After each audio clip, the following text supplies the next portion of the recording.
Hier, nous étions déjà à Paris avec le maire sortant, Bertrand Delanoë, qui nous a dit que, eh bien, il quittait la mairie, mais qu'il n'avait pas du tout envie de briguer, de devenir ministre de François Hollande. Eh bien, on reste à Paris aujourd'hui avec un candidat dissident de la droite, Charles Beigbeder, qui présente des listes sous le nom de Paris libéré. Tout un programme, on en parle avec lui.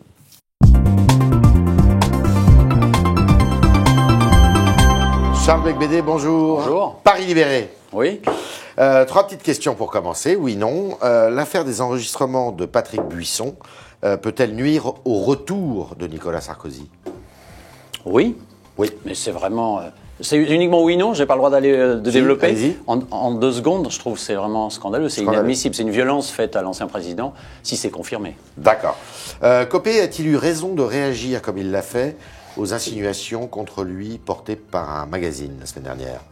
Oui, mais j'aurais été beaucoup plus loin. Je pense qu'il faut faire la transparence totale, plutôt que de dire je vais mettre toutes les données comptables dans une pièce fermée à clé avec un huissier et je donnerai la clé lorsqu'il y aura un projet de loi qui sera voté. Ouais. Je donne la clé tout de suite à tout le monde. D'accord. Donc vous êtes plutôt derrière, vous soutenez Copé dans son entreprise? Je l'incite à aller beaucoup plus loin. Transparence totale. Alors, toutes ces histoires-là, la droite française est-elle malade?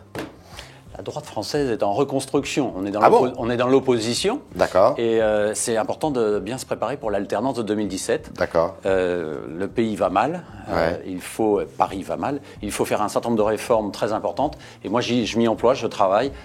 Bien sûr, sur Paris, mais aussi au niveau national. Notamment, je préside un think tank qui est le think tank de la droite forte, qui s'appelle IDEXTRA, et qui s'emploie à faire des propositions très concrètes pour 2017, de sorte que le candidat qui portera nos couleurs, le camp de l'alternance en 2017, eh bien, quelque part, tout soit prêt, cette fois-ci, pas comme en 2007, que ce soit plus pro. Et qu'il y ait les ordonnances exécutoires prêtes à être votées dans les 150 premiers jours. D'accord. Alors, maintenant, je vous invite à écouter Madame Hidalgo, qui est la candidate du Parti Socialiste pour succéder à Bertrand Delanoë, et qui a une petite idée, notamment sur un sujet que vous connaissez bien.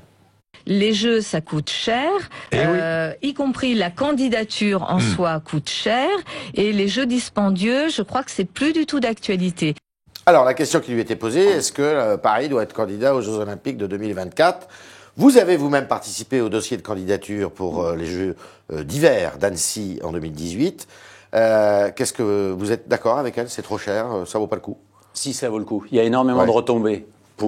Il y aurait beaucoup de retombées pour Paris, pour la région parisienne, pour la France. Et puis c'est aussi un moyen d'inspirer la jeunesse du monde entier. Beigbeder, maire de Paris, il pose sa candidature? Oui, mais il le fait en concertation bien sûr avec le mouvement olympique français, avec le président de la République. Et il faut se donner 12 ans. Il faut dire, on est candidat pour 2024, pour 2028 et pour 2032. Parce que c'est fini le temps où on est candidat et on gagne à chaque fois. Non. C'est fini ça. NKM veut baisser les impôts à Paris dès 2015, dès l'année prochaine, si elle est élue. C'est raisonnable? Oui, c'est nouveau. Ah, c'est nouveau. Oui, ça date d'hier. C'est nouveau parce que nous, on le dit depuis le début, depuis le lancement de Paris Libéré. Je suis heureux que notre présence fasse évoluer les listes concurrentes à droite, donc du camp de l'alternance, parce que Delanoë, franchement, là, il part sous les acclamations, mais c'est un grand manipulateur. C'est incroyable, c'est un génie de la communication. La dette de Paris a quadruplé, les impôts ont doublé. Sur les 18 milliards d'euros qui ont été investis depuis 13 ans, il n'y a que 4% qui a été investi pour faire des crèches, par exemple. Et puis la ville, elle tourne avec 4 fois plus de fonctionnaires pour 1000 habitants que le Grand Londres. Donc Bertrand Delanoë, c'est Gabgil magnifique. Gabgil magnifique. Donc il faut absolument dire ça aux Parisiens. Et puis ensuite faire des propositions concrètes et bien sûr baisser la fiscalité, c'est la base. Dès 2015, c'est jouable? Nous on dit moins 10% sur la mandature, progressivement, et c'est vraiment faisable, tout en maintenant des investissements importants dans ce qui est vraiment utile au quotidien des Parisiens, les crèches, les logements, les pépinières de start-up, ce genre de sujet. Ça, vous êtes très calé là-dessus. Absolument, et bien sûr la sécurité, et non pas toujours dans des logements sociaux. C'est bon, il y a 220 000 logements sociaux à Paris, stop. Et ce qu'il faut, c'est faire des logements intermédiaires, des logements pour les classes moyennes. Ah d'accord. C'est pas possible d'en faire d'ailleurs une infinité. Paris, c'est limité. Il y a un candidat d'ailleurs de Paris Libéré qui dit attention, oh là là, faut faire attention, faut pas soviétiser le 16e arrondissement avec les logements sociaux.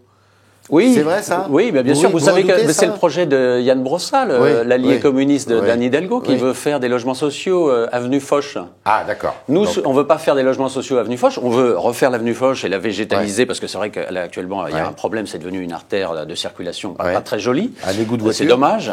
Et en revanche, on veut faire l'avenue Foch dans le 12e arrondissement. Très bien. À l'arrière de la gare de Lyon, il y a 60 hectares. On veut faire quelque chose de magnifique. Je retiens. Il y a assez de logements sociaux à Paris. Ce qui manque, ce sont des logements intermédiaires. C'est ça.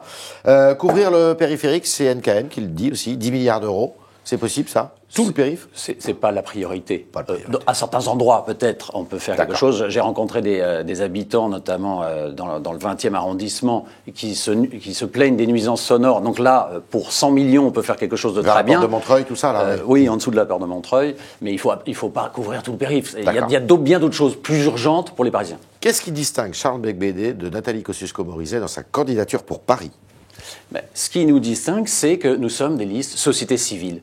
Parce que, quelque part, l'hôtel de ville, c'est quoi? C'est là où se gèrent les services publics municipaux, la petite enfance, le logement.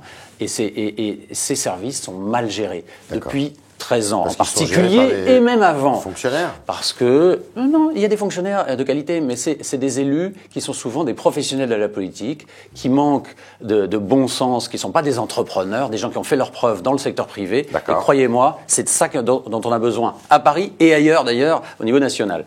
Charles Becbédé et Paris Libéré seront présents dans les 20 arrondissements?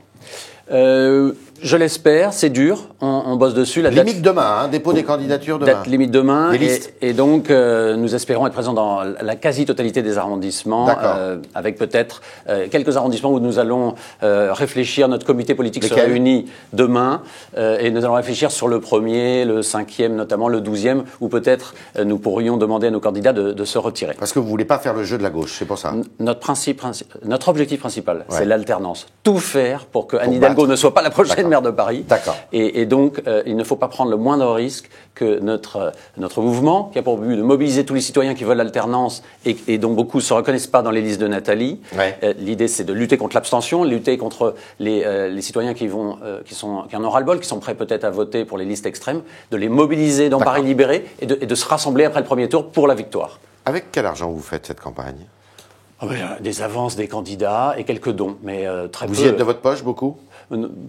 Oui, enfin, j'ai mis quelques milliers d'euros, notamment vous savez, je suis candidat à tête de liste dans le 8e arrondissement, donc j'ai fait une avance sur le compte de campagne, mais c'est des sommes qui ne sont pas très importantes. Alors, on vous fait un reproche, on dit que vous avez des listes trop masculines. Pas du tout. On est tout à fait équilibré. De toute façon, c'est la loi. Oui, Shabada. Shabada à fond. On a des femmes remarquables. Dans le 15e arrondissement, c'est Géraldine Port-Gauvin. Dans le 6e, c'est Dominique Beau. Et puis des garçons aussi brillants comme Serge Federbouch dans le 10e arrondissement. Et on est complètement équilibré. Et puis chaque liste, bien sûr, c'est la parité oblige. Il y a une affiche qui était un peu désobligeante pour Madame Hidalgo qui a été apposée dans les rues de Paris. Anne Hidalgo, ses équipes accusent Nathalie Kosciusko-Morizet d'être plus ou moins dans le coup et tout. Votre avis là-dessus? Non, apparemment c'est un entrepreneur qui a pris cette initiative, M. Miguet. Mais on dit que M. Miguet, il fait le jeu de Nathalie Kosciusko-Morizet. Non, je crois que il faut pas lui faire de faux procès. Mais c'est quelqu'un de la société civile qui veut que ça change à Paris, et ça, je m'en félicite. Dans combien d'arrondissements pensez-vous pouvoir être au deuxième tour? Un maximum d'arrondissements. Un maximum, bien sûr. Écoutez, moi je pense que je peux créer la surprise dans le 8e arrondissement. Dans le 8e, et emporter la mairie du 8e. Pourquoi? Parce que à l'UMP, c'est un peu la pagaille. Il y a une succession à organiser. Le maire sortant ne se représente pas en tant que maire, M. Lebel. Il figure sur la liste quand même. Il figure sur la liste, mais il ne souhaite pas être maire. Donc c'est une succession à organiser. Et il y a le choix, il y a plusieurs listes. Et moi je pense que j'ai les compétences pour être le prochain maire du 8e. Dans les autres arrondissements, nous avons des candidats remarquables. Mais il y a parfois un maire sortant qui se représente, donc c'est moins facile. Mais on espère pouvoir franchir la barre des 10% dans un maximum d'arrondissements. La règle, c'est que si vous voyez en vous maintenant que vous faites le jeu de la gauche, vous vous retirez. Bien sûr. Ça, c'est clair. C'est la règle de base. Absolu. Notre objectif, c'est vraiment de tout faire pour que le prochain maire de Paris, ce soit quelqu'un de notre camp. Camp de l'alternance, parce qu'il faut une nouvelle gouvernance avec une place prépondérante faite à la société civile. D'accord. Alors, Paris Libéré peut gagner le 8e arrondissement. Il peut en gagner d'autres? Probablement, mais nous verrons. Là, franchement, on a très peu de sondages. On a un très bon accueil sur le terrain. Il peut y avoir des surprises dans d'autres arrondissements, comme le 10e par exemple, le 2e aussi, où il se passe des choses, le 9e, et puis le 7e, vous savez, il y a 4 listes de droite. Ouais. Alors c'est un arrondissement très à droite, et notre candidat, Emmanuel de Mandat-Grancey, a reçu un excellent accueil depuis qu'il a pris les rênes de Paris Libéré là-bas. D'accord. Si vous êtes présent dans les 20 arrondissements, si vous avez des listes dans les 20 arrondissements, vous exigez d'être présent à un débat télévisé qui pourrait avoir lieu, on ne sait pas quand ni où. Bah écoutez, ça serait un déni. Parce que vous avez été privé de débat la dernière fois. Ça serait un déni total de démocratie. Nous devons être présents. Nous faisons partie des 6 candidats à la mairie de Paris. Je suis candidat à la mairie de Paris. C'est une offre politique importante, de référence à droite et au centre. Et il serait aberrant qu'on ne soit pas invité au prochain débat. Si vous n'êtes pas invité, qu'est-ce que vous faites? La justice. Nous saisissons la justice immédiatement. D'accord. Si Nathalie Kosciusko-Morizet est élue maire, est-ce que Charles Beigbeder pourrait être l'un des adjoints de Nathalie Kosciusko-Morizet? Vous lui poserez la même question, mais je réponds oui, bien sûr. Je la reçois bientôt. Je souhaite faire partie de la prochaine gouvernance, si je ne suis pas moi-même maire de Paris. Et si c'est Nathalie qui est élue, ce que je souhaite, puisqu'il faut que ce soit l'un de nous deux, eh bien, je serais ravi de l'accompagner, de travailler avec elle. Nous nous connaissons, nous serons tout à fait capables de mettre l'orgueil de côté et de tout faire pour que Paris réussisse, Paris redevienne Paris la ville lumière qui rayonne, capable d'attirer les meilleurs talents du monde entier. C'était le talk Orange Le Figaro de Charles Beigbeder, candidat de Paris Libéré à la mairie de Paris et qui veut faire souffler qu'un nouveau vent balaye cette capitale qui en a besoin, il vient de le dire. Et il fera tout, de toute manière, tout son possible pour que la gauche soit battue, quels que soient ses propres résultats, même s'il compte bien être présent dans les 20 arrondissements et que s'il n'est pas invité au débat télévisé dans ces conditions, eh bien, ça se réglera au palais de justice. Merci Charles Beigbeder. Merci beaucoup.